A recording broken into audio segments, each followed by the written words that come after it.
have returned after 70 years, and Nehemiah is still in Persia. He has grown, he's an adult now. Now he's come back.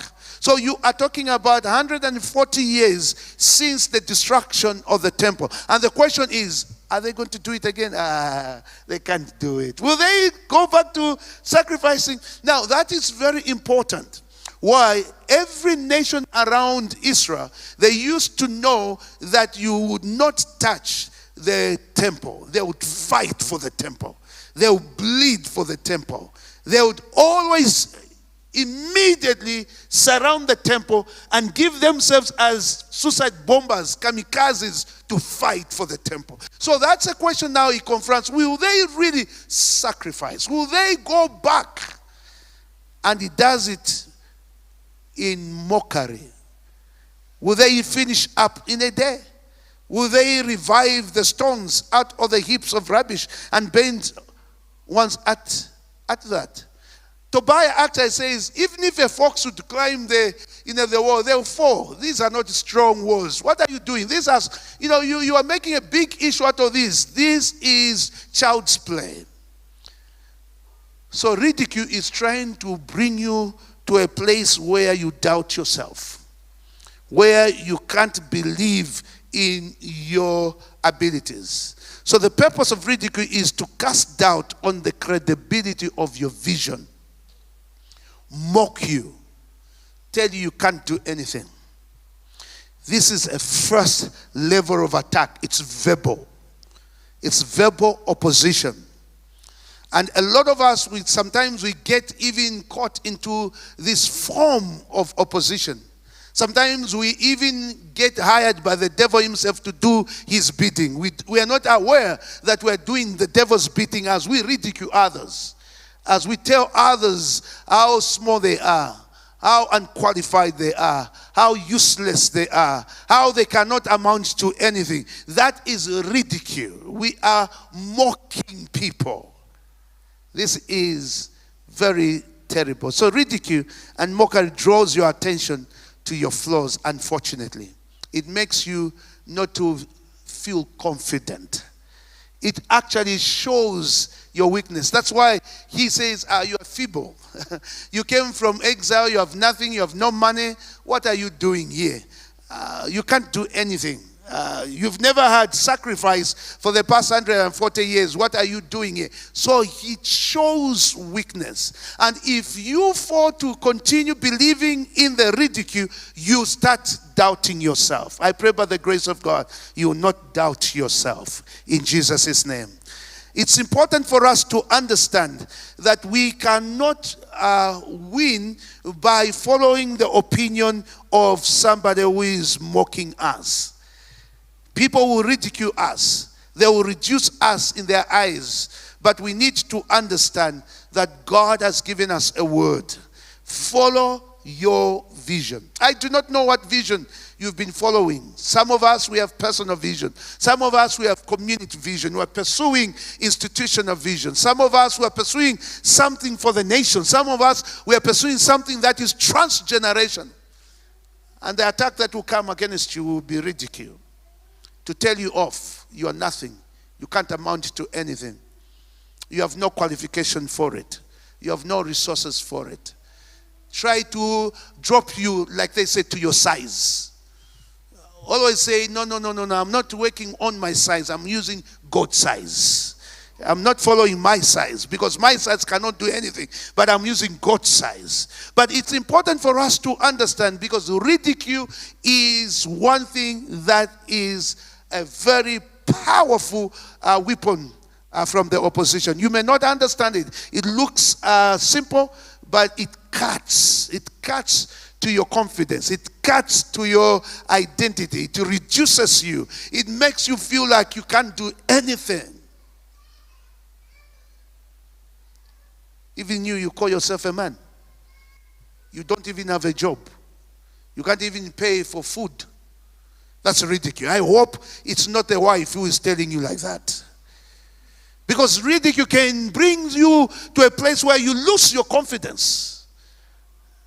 You can't even say anything because it has cut you. It has made you to doubt yourself. Sometimes the ridicule can begin even from inside yourself. It's a doubt within you. You can say, it's true, I cannot amount to anything. Yeah, I'm not even qualified. What am I trying here? What am I trying even to apply? What am I trying even to write that proposal?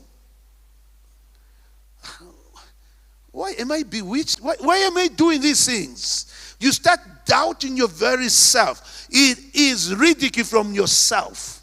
It is important for us to understand this can destroy us.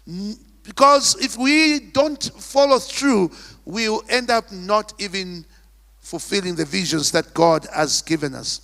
Now, ridicule and mockery reveals the enemy's anger. Sanballat, when he was ridiculing them, when he was mocking them, it was out of anger. Now, if you are not aware, anything that comes out, it is masked. The enemy behind is angry against you. The enemy who is mocking you is mad. They are not wanting any progress you are making. You need to understand. If they tell you that nothing is working, but why are they mocking you? Why are they saying it? Because honestly, no one mocks a dead project. If they are mocking you, then it is moving. Remember that. If they are mocking you, if they continue to insult you, then there is life. Do not believe what I say that you are dead. You are not dead. If you are dead, you should not listen to what they are saying. Everywhere. Do you know the name devil in Greek is diabolos? Some people, we like using it in Chichewa, we call it diabo or diabolos. But it's a Greek word. Diabolos is a Greek word. And it means slanderer, defamer, the one who slanders. Methodology is to slander verbally. Shatan, from the Hebrew, it means adversary, an opposer. So the devil is an opposer, is an adversary, and his main method is to slander about yourself. Is to tell you that God doesn't love you. Is to tell you that he never actually gave you any giftings. You are the worst of the people in your family. He is a slanderer. He's a defamer. The Bible says, he is the accuser of the brethren. And he accuses them day and night. Chapter 12 of Revelation. He is accuser of the brethren. This is what the devil does. Jesus Christ was also mocked. You remember, he was going to Jairus' home to pray for Jairus' daughter who had died. And as he entered the house, he told them, please remain quiet. The Bible says they mocked him to a scorn. They jeered him and says, what is it meaning? This child is already dead. They couldn't lock their faith in the faith of Jesus Christ, but they jeered him. Jesus also experienced a lot of mocking. You remember the time when he was being persecuted just before he was crucified. The Bible says they beat him, his back open, 40 lashes less one. They put a crown of thorns on his head, pushed it in his skull, gave him a rope, and gave him a reed to hold. And they mocked him, and he says, "Oh, hail Jesus, the King of the Jews." They mocked him. If Jesus Christ was mocked, you will be mocked. And your dreams will be caricatured in many ways, in different ways, that you cannot do anything. When he was crucified on the cross, people continued still to mock him. You are the one who claimed that you can heal. Why don't you come off the cross? They jeered him continuously. And do you know what? Up to today, Christians also are jeered. Now, the jeering and the mocking, it's like multiplied by 1,000,000 times with social media. Social media, there is a demon in the social media. I can tell you the truth. Lots of demons in social media. Because people jeer and ridicule without knowing who they are ridiculing. And then when somebody mocks, when you go to their DB, you say, I am crucified with Christ. But the person who is speaking is supposedly a Christian. So even Christians have started, doing the bidding of the devil himself, jeering, ridiculing others. I pray by the grace of God, you will not be that person. You are not going to be hired by the devil to do his dirty work for others in Jesus' name.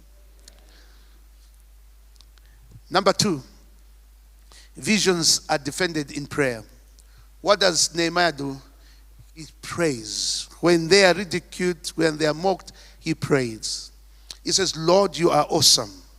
Now the prayer of Nehemiah is quite difficult. But the first line of defense for any challenged vision is to go in prayer.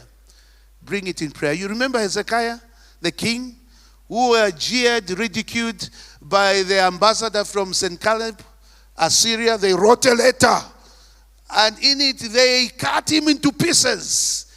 You cannot even raise a horse. Even if we were to give you horses, you have no riders. Your army is useless. What did he do? He took the letter and went into the temple, and he put it at the feet of the Lord. And he said, Father, see the mockery, see the jeering from Sennacherib. A few days from there, over 85,000 people were killed in the camp of Sennacherib by an army from heaven. So the very first defense, take it to the Lord in prayer. Yes, you may want to rush to defend yourself, but take it to the Lord in prayer.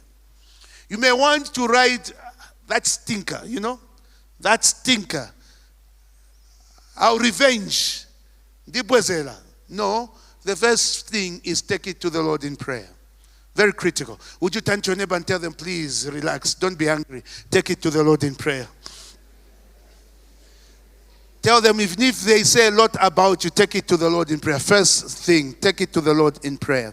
Now, the prayer that Nehemiah prays is a very difficult prayer. There was a young boy here who recited some scriptures, some statements. Those were dangerous statements. Those are called imprecatory prayers. Imprecatory prayers are prayers of revenge. They are usually found in the book of Psalms. The Nigerians have fashioned them, they call them back to the sender prayers. That's what he prays in here. I want you to see how he prays in verse number 4. This is what he says. Hear our God, for we are despised. Turn back their taunt on their own heads, and give them up to be plundered in a land where they are captives.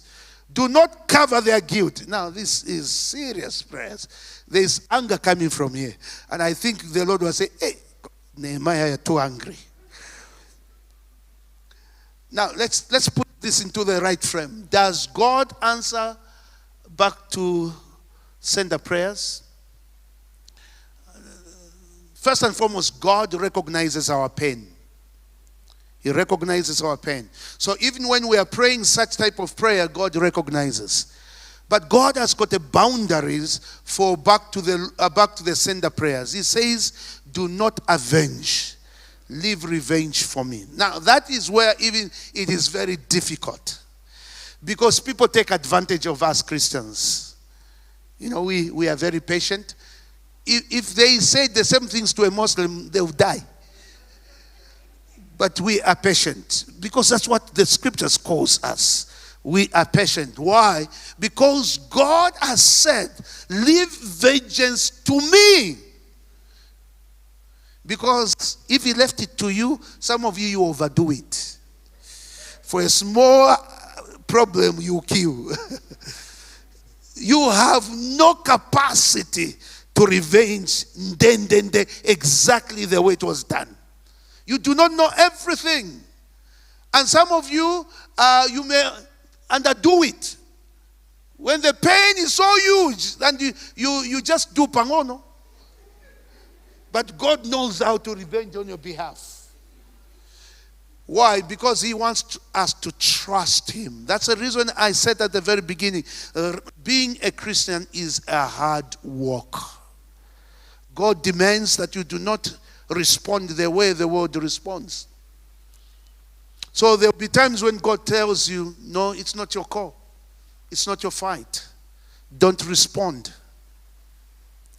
So you cannot compare Christian faith with other religions because our values are totally different.